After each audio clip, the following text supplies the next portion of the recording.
बिस्मिल्लाहिर्रहमानिर्रहीम। अस्सलाम वालेकुम। इन्फो टीवी में खुश आमदीद। आज 26 मार्च 2026 रोज़ जुमेरात सऊदी अरब की ताज़ा तरीन खबरों के साथ मैं हूँ वसीम। अगर आप भी सऊदी अरब के घर मुल्की हैं तो इन्फो टीवी को सब्सक्राइब करें, बेल आइकन को प्रेस कीजिएगा। आज के न्यूज़ बुलेटिन को मुकम्मल देखिएगा। शुरू करते हैं पहली खबर के साथ। सऊदी वली अहद और वज़ीर आज़म सैयद मोहम्मद बिन सलमान से पाकिस्तान के वज़ीर आज़म शहबाज शरीफ का रब्ता, इलाकाई सूरत हाल का जायज़ा लिया।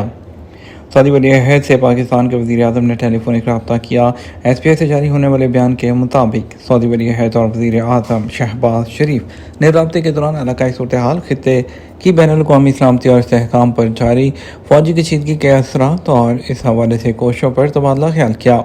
वज़ीर आज़म शहबाज शरीफ ने सऊदी अरब की मुकम्मल सपोर्ट, सऊदी अरब की सलामती और ख़ुद मुख्तारी को ख़तरे में डालने वाले ईरानी हमलों के ख़िलाफ़ हमेशा मजबूती से खड़े रहने का अहदा किया।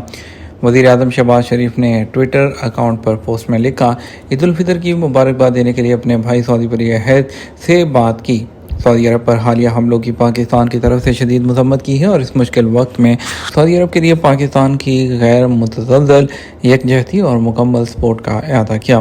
सऊदी अरब के तहम्मुल को सराहते हुए मैंने कशीदगी में कमी, दुश्मनी के खात्मे और उम्मत की सफ़ों में इत्तेहाद उस पर जोर दिया है। सऊदी वली अहद को इलाकाई अमन इस्तेहकाम के लिए पाकिस्तान की सफारती कोशिशों से भी आगाह किया। हमने करीबी कोऑर्डिनेशन पर इत्तेफाक भी किया है। चीनी शिपिंग कंपनी ने खलीजी मुल्कों से शिपमेंट की बुकिंग दोबारा शुरू कर दी। चीन की बड़ी शिपिंग कंपनी कॉस्को ने 3 हफ्तों की बंदिश के बाद कुछ खलीजी ममालिक से शिपमेंट की नई बुकिंग दोबारा शुरू कर दी। गैर मुल्की मीडिया के मुताबिक कंपनी ने सऊदी अरब, UAE, बहरीन, कतर, कुवैत और इराक के लिए जनरल कार्गो कंटेनर्स की नई बुकिंग फौरी शुरू कर दी है। मशरक़ वस्ती की कशीदा सूरत हाल के बाइस नई बुकिंग के इंतज़ामात और सामान में बवक़्त ज़रूरत तब्दीली की जा सकती है। हज 2026 पाकिस्तानी आज़मीन के वीज़ों का इजरा मुकम्मल। हज परवाज़ों का आगाज़ 18 अप्रैल से होगा। 468 परवाज़ों के ज़रिए आज़मीन को हुज्जाज मुक़द्दस पहुँचाया जाएगा। पाकिस्तान की वफाकी वज़ारत मज़हबी अमूर ने हज 2026 के लिए एक बड़ी कामयाबी हासिल कर दी, जहां सरकारी स्कीम के तहत मुंतखब होने वाले 1,20,000 आज़मीन के वीज़ों की मंजूरी के फौरी बाद हज फ्लाइट्स के बाकायदा शेड्यूल का ऐलान कर दिया गया। सऊदी हुकूमत की जानब से मुकर्रर तमाम डेडलाइंस को वक्त से पहले अबूर करने के बाद अब पाकिस्तान से हज ऑपरेशन का बाकायदा आगाज़ 18 अप्रैल से हो रहा है, जिसके तहत आज़मीन हज की पहली फ़्लाइट सऊदी अरब के लिए उड़ान भरेगी, जबकि रवानगी का यह सिलसिला 21 मई तक जारी रहेगा। वज़ारत के मुताबिक इस साल हज इंतज़ामात में गैर मामूली तेज़ी दिखाई गई है, जिसके नतीजे में 17 फरवरी तक बायोमेट्रिक पूरी करने के बाद फ़ौरन मक्का और मदीना में रहाइश गाहों, मकतब की अलाटमेंट और ट्रांसपोर्टेशन जैसे जो मराहिल हैं उसको हतमी शक्ल दी गई। वीज़ा प्रोसेस की बैकवक़्त तकमील और बुध के दिन हज परवाज़ों के शेड्यूल का इजरा इस बात को ज़ाहिर करता है कि पाकिस्तान हज मिशन ने सऊदी अरब के तयशुदा तरीक़ाकार के मुताबिक तमाम इंतज़ामी अमूर को रिकॉर्ड वक्त में मुकम्मल कर लिया।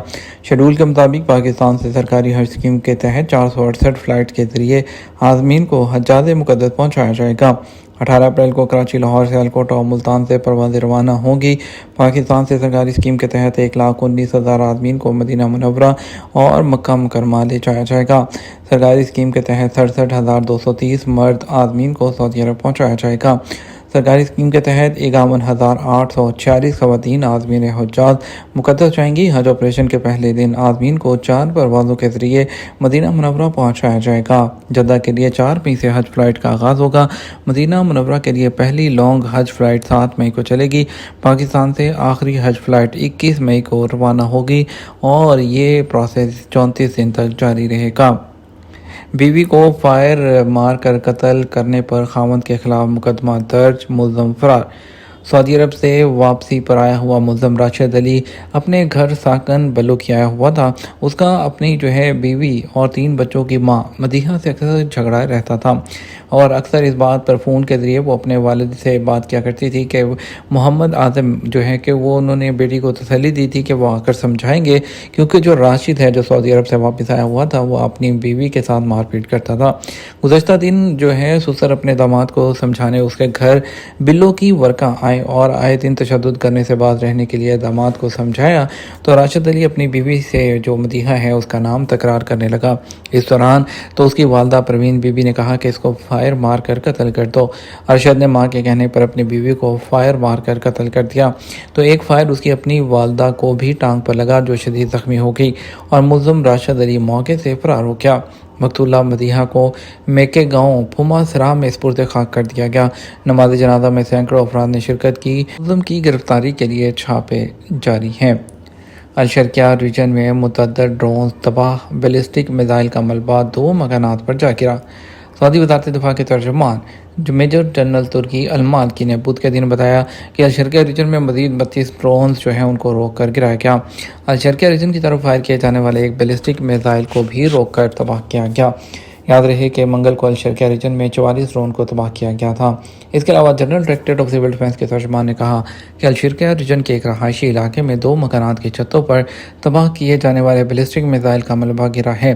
سول ڈیفنس کی ٹیموں نے بدھ کو موقع پر پہنچ کر کارروائی کی۔ 2 مکانات میں سے ایک زیر تعمیر تھا۔ کوئی جانی نقصان نہیں ہوا، معمولی مالی نقصان ریکارڈ کیا گیا۔ وزارت کے اعداد و شمار کے مطابق 28 فروری سے اب تک سعودی عرب کو نشانہ بنانے والے ڈرون حملوں کی مجموعی تعداد 761 سے زیادہ ہو گئی ہے۔ اس مدت کے دوران 58 بیلسٹک میزائل، 7 کروز میزائل ان کو کامیابی سے روک کر تباہ کیا گیا۔ ایران نے امریکہ اور اسرائیل کے ساتھ اپنی جنگ کے درمیان خلیجی ریاستوں پر مسلسل حملے جاری رکھے ہوئے ہیں۔ ایرانی حملوں میں زیادہ تر الشرقیہ ریجن اور ریاض کو نشانہ بنانے کی کوشش کی گئی۔ واضح رہے کہ الشرقیہ ریجن میں سعودی عرب کے بڑے تیل کے ذخائر اور ریفائنریز موجود ہیں۔ عراق اپنی سرزمین سے ایران نواز گروہوں کے حملے بند کرے، سعودی عرب اور 5 ملکوں کا مطالبہ۔ سعودی عرب، کویت، UAE، بحرین، قطر اور اردن انہوں نے بدھ کو عراق وہاں سے ایران نواز مسلح دھڑوں کی جانب سے خطے کے ملکوں، ان کی تنصیبات اور انفراسٹرکچر پر حملوں کی شدید مذمت کی ہے۔ SPA کے مطابق مشترکہ بیان میں ان ملکوں نے عراقی حکومت سے مطالبہ کیا کہ وہ اپنی سرزمین سے پڑوسی ملکوں پر مسلح گروپ اور ملیشیا کے حملے فوری طور پر روکنے کے لیے ضروری اقدامات کریں۔ مشترکہ بیان میں ایران کی جانب سے حملوں کی شدید مذمت کا اعادہ کیا گیا، چاہے وہ ڈائریکٹ ہوں یا پراکسیز، اور خطے میں ایران نواز مسلح گروہوں کے ذریعے کیے گئے ہوں۔ SPA کے مطابق بیان میں کہا گیا یہ حملے نہ صرف علاقائی خود مختاری اور سرحدی سالمیت کی خلاف ورزی ہیں بلکہ انٹرنیشنل لاء، انسانی حقوق کے قوانین اور اقوام متحدہ کے چارٹر کے بھی منافی ہیں۔ چاہے انسانی حقوق کے قوانین ہوں اور اقوام متحدہ کے چارٹر اس کے بھی منافی ہوں، چاہے یہ حملے ڈائریکٹ کیے جائیں یا ایران کے حمایت یافتہ گروپوں کے ذریعے کیے جائیں۔ مشترکہ بیان میں خاص طور پر عراق میں ایران کے حامی مسلح گروپوں کی جانب سے خطے کے مختلف ملکوں اور ان کے بنیادی ڈھانچے اور تنصیبات پر کیے جانے والے حملوں کا ذکر کیا گیا اور سلامتی کونسل کی قرارداد نمبر 2817 کی صریح خلاف ورزی قرار دیا گیا۔ اس قرارداد میں ایران سے مطالبہ کیا گیا تھا کہ وہ فوری اور غیر مشروط طور پر اپنے حملے یا خطے کے ممالک کو درپیش جو خطرات ہیں اس کو بند کرے۔ یہ تو ہمارا اب تک کا نیوز بلیٹن ہے۔ مزید اور اہم خبروں کے لیے ہمارا شام 6 بجے کا نیوز بلیٹن دیکھ سکتے ہیں۔ اس کے ساتھ ہم آپ سے اجازت چاہیں گے، ویڈیو کو لائک اور شیئر کرنا مت بھولیے گا۔ آپ کی قیمتی وقت کا شکریہ۔ اپنا خیال رکھیے گا۔ السلام علیکم۔